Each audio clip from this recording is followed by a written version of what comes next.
Hi friends, welcome to 𝘼𝙧𝙞𝙜. நீங்கள் இன்னும் நம்ம சேனலை சப்ஸ்கிரைப் பண்ணலன்னா சப்ஸ்கிரைப் பண்ணிக்கோங்க. கூடவே வர பெல் ஐக்கானை கிளிக் பண்ணிட்டீங்கன்னா நான் போடக்கூடிய வீடியோ உங்களுக்கு நோட்டிஃபிகேஷன் வரும். ஸோ நீங்கள் நம்ம என்ன வீடியோவில் பார்க்க போகிறோம்னா ஒரு இமேஜில் அதோட பேக்ரவுண்ட் எப்படி ரிமூவ் பண்ணுறேன்னு சொல்லி தான் பார்க்க போகிறோம். ஸோ இந்த மெத்தட் வந்து ரொம்ப ஈஸியான மெத்தடு. ஸோ அதை எப்படி யூஸ் பண்ண சொல்லி பார்ப்போம். வாங்க வீடியோக்குள்ளே போகலாம். ஸோ ஃபஸ்ட்டு உங்கள்கிட்ட இருக்க ஃபோட்டோஷாப் ஓப்பன் பண்ணிக்கோங்க. ஓப்பன் பண்ணிட்டு ஒரு இமேஜ் ஒன்று இன்சர்ட் பண்ணிக்கோங்க. ஸோ நான் வந்து இம்போர்ட் பண்ணிக்கிட்டேன். ஸோ இப்போ இந்த இமேஜில் வந்து நமக்கு வந்து இதோட பேக்ரவுண்டை வந்து ரிமூவ் பண்ணணும். ஸோ அது எப்படி பண்ணணும்னு சொல்லி பார்ப்போம். ஸோ ஃபஸ்ட் வந்து மெனு பாரில் செலக்ட் போயிருங்க. செலக்ட் போயிட்டு கீழே பார்த்தீங்கன்னா ஆப்ஜெக்ட் அப்படின்னு சொல்லி இருக்கு பாருங்கள். அதை கிளிக் பண்ணிங்கன்னா ஸோ வந்து உங்களுக்கு வந்து ஒரு சின்ன ஒரு ஃபியூ மினிட்ஸ்க்கு ப்ராசஸ் மட்டும் நடக்கும்.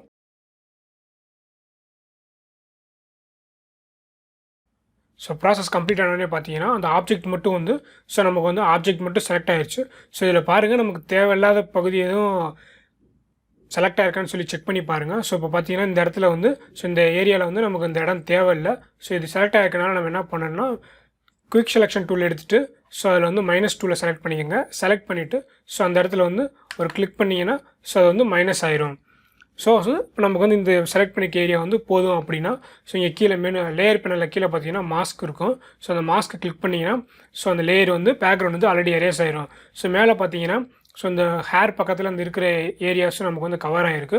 இதை வந்து நீங்கள் வந்து எரேஸ் டூல் எடுத்து எரேஸ் பண்ணிக்கலாம்.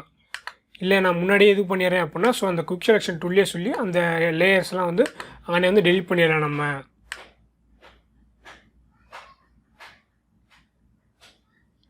பார்த்தீங்கன்னா நமக்கு வந்து பேக்ரவுண்ட் வந்து ஈஸியாக வந்து ரிமூவ் பண்ணியாச்சு. இந்த மெத்தடில் யூஸ் பண்ணலாம். இதில் உங்களுக்கு எதுவும் வந்து எட்ஜஸ் வந்து சரியாக எதுவும் அமையலை அப்படின்னா நீங்கள் என்ன பண்ணுறீங்கன்னா லேசர் டூலை செலக்ட் பண்ணிக்கோங்க. செலக்ட் பண்ணிங்கன்னா செலக்ட் அண்ட் மாஸ்க் அப்படின்னு சொல்லி ஆப்ஷன் இருக்கும். அப்படி இல்லை அப்படின்னா செலக்ட்லேயே பார்த்தீங்கன்னா கீழே வந்து செலக்ட் அண்ட் மாஸ்க்னு சொல்லி இருக்கும். இதோட ஷார்ட்கட் பார்த்தீங்கன்னா Alt+Ctrl+R. இதை கிளிக் பண்ணி நீங்கள் வந்து யூஸ் பண்ணிக்கலாம். இதை கிளிக் பண்ணுவோம்.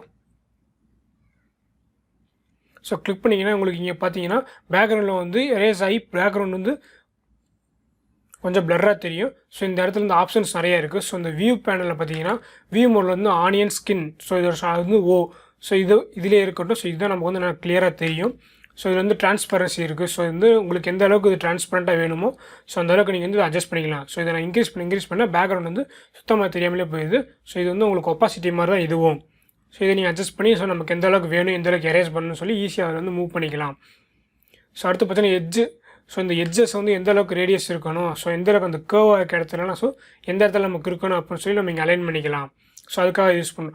அடுத்து அவுட்புட் செட்டிங்ஸில் பார்த்தீங்கன்னா இங்கே வந்து அவுட்புட் 2. அவுட்புட் வந்து எதில் வேணும், லேயர் மாஸ்கில் வேணுமான்னு சொல்லி கேட்கணும், இல்லை நியூ லேயரில் வேணுமான்னு சொல்லி எந்த மாதிரி நமக்கு வேணும்னு சொல்லி சூஸ் பண்ணணும். நான் வந்து லேயர் மாஸ்கில் வந்து செலக்ட் பண்ணிக்கிறேன். பண்ணிவிட்டு இது வந்து உங்களுக்கு எது தேவை அப்படின்னா இங்கே ப்ரஷ் டூல் எல்லாமே இங்கே கொடுத்துருப்பாங்க. உங்களுக்கு எது வேணும் வேணாம்னு சொல்லி நீங்கள் சூஸ் பண்ணிட்டு எரேஸ் பண்ணிவிட்டு இங்கே வந்து ஓகே கொடுத்துருங்க. ஓகே கொடுத்ததுக்கப்புறம் இமேஜ் வந்து பேக்ரவுண்ட் வந்து ஃபுல்லாக எரேஸ் ஆகிரும். இப்போ வந்து லேயர் கொடுத்தனால அந்த லேயர்லேயே நமக்கு வந்து க்ரியேட் ஆகிருக்கு. இதை நீங்கள் வந்து ஃபைலில் போய் சேவ் பண்ணிக்கலாம். சேவஸ் கொடுத்தீங்கன்னா இது எங்கே சேவ் பண்ணு வரும். நான் வந்து டெஸ்க்டாப்பில் சேவ் பண்ணுறேன். ஃபைல் டைப் வந்து பிஎன்ஜியாகவே சேவ் பண்ணிக்குவோம் நம்ம. ஏன்னா பேக்ரவுண்ட் எரேஸ் பண்ணியிருக்கோம். பிஎன்ஜியாகவே செலக்ட் பண்ணுறோம்னா அடுத்து யூஸ் பண்ணுறதுக்கு ஈஸியாக இருக்கும். நான் வந்து அடுத்து வந்து பிஎன்ஜி ஃபார்மேட் ஆப்ஷன்ஸ் அது லார்ஜ் ஃபைலாக வேணுமா மீடியம் ஃபைலாக வேணும்னு சொல்லி கேட்கும். நான் வந்து லார்ஜ் ஃபைலே கொடுத்துட்டு ஓகே கொடுத்துருவோம். பார்த்தீங்கன்னா செலக்ட் ஆகிடுச்சு. இப்போ வந்து நம்ம இது போய் பார்ப்போம். பார்த்தீங்கன்னா இங்கே தான் இருக்குது அந்த இமேஜ். அந்த இமேஜ் வந்து நான் ஓப்பன் பண்ணுறேன்.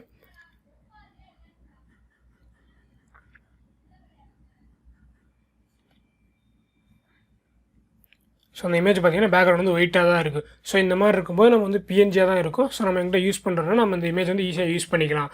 இந்த மெத்தட் வந்து ஈஸியாகவே நமக்கு வந்து பேக்ரவுண்ட் ரிமூவ் பண்ணுறதுக்கு ஈஸியான மெத்தடாக இருக்கும். இதை நீங்கள் வந்து குயிக் செலெக்ஷன் யூஸ் பண்ணி மேஜிக் பெயிண்ட் யூஸ் பண்ணி நமக்கு உங்களுக்கு இல்லை எரேசர் டூல் யூஸ் பண்ணி கூட இமேஜ் வந்து நீங்கள் பேக்ரவுண்டை ரிமூவ் பண்ணலாம். ஆனால் இந்த மெத்தட் வந்து ஈஸியாகவும் இருக்கும், நம்ம டைம் வந்து ரொம்ப சேவும் பண்ணும். இந்த வீடியோ அவ்வளோதான் ஃப்ரெண்ட்ஸ். இந்த வீடியோ உங்களுக்கு பிடிச்சா லைக் பண்ணுங்கள், கமெண்ட் பண்ணுங்கள், மறக்காமல் ஷேர் பண்ணிடுங்க. அண்ட் மறக்காமல் நம்ம சேனலுக்கு சப்ஸ்கிரைப் பண்ணிடுங்க. கூடவே ஒரு பெல் ஐக்கானை கிளிக் பண்ணிட்டீங்கன்னா நான் போடக்கூடிய வீடியோ உங்களுக்கு உடனுக்குடன் வரும்.